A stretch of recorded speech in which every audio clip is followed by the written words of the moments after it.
সাতমাথা থেকে কালীতলা 95টা বাড়ি নীরবে। আমি বিশ্বাস করি না।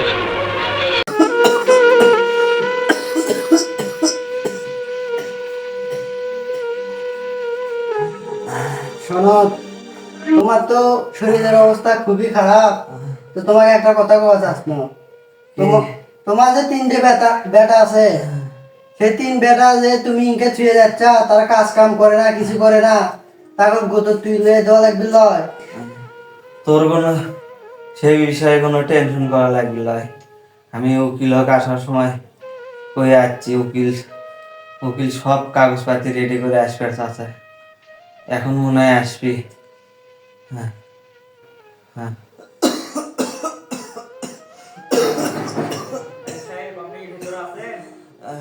উকিল মনে হয় আসছে। উকিল সাহেব, গেট খোলাই আছে। হ্যাঁ হ্যাঁ ভেতরে আসুন। হ্যাঁ হ্যাঁ উকিল সাহেব, আপনি আসছেন? বাড়িতে আমার তেমন কেউ নাই এখন। আপনি অনেক কষ্ট করছি, ডালে বসেন। আচ্ছা সমস্যা বসেছি। উকিল সাহেব, আপনি যে আমি কাগজপাতি রেডি করবার বসলাম, আপনি কি কাগজপাতি রেডি করছেন?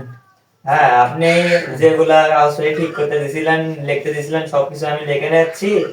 তা আপনি পড়ে শোনায় দেখেন তো ঠিক আছে কিনা। দেখি কি লিখছেন, না পড়ে শোনা।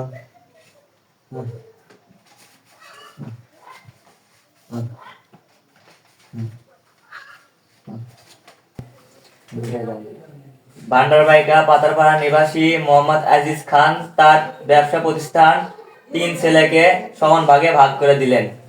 তাহলে এখন আপনি আপনার 3 ছেলেকে ডাকেন। যাই বেটা করে ডাকে নিয়ে এসো তো, যাও। আচ্ছা, আমি ডেকে নিয়ে আসি।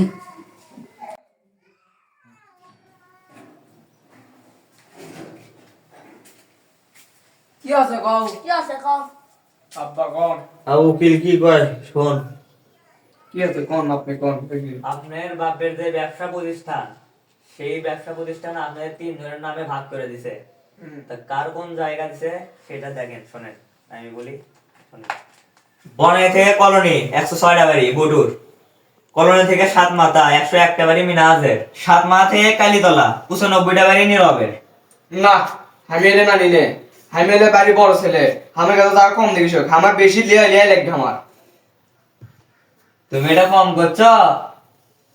তোমার বাপ যে তোমার 95টা বাড়ি দিছে, আর বাপ তো আমার কিছুই দেয়নি। এত বড়টা বাড়ি করেছে, 95টা বাড়ি দিছে, আমাকে একটা দানাও দেয়নি। উকিল সাহেব, আপনি কি জানেন আমার বাপ এলে কিসের ব্যবসা ভাগ করে দিচ্ছে আমাদের মধ্যে? কিসের ব্যবসা?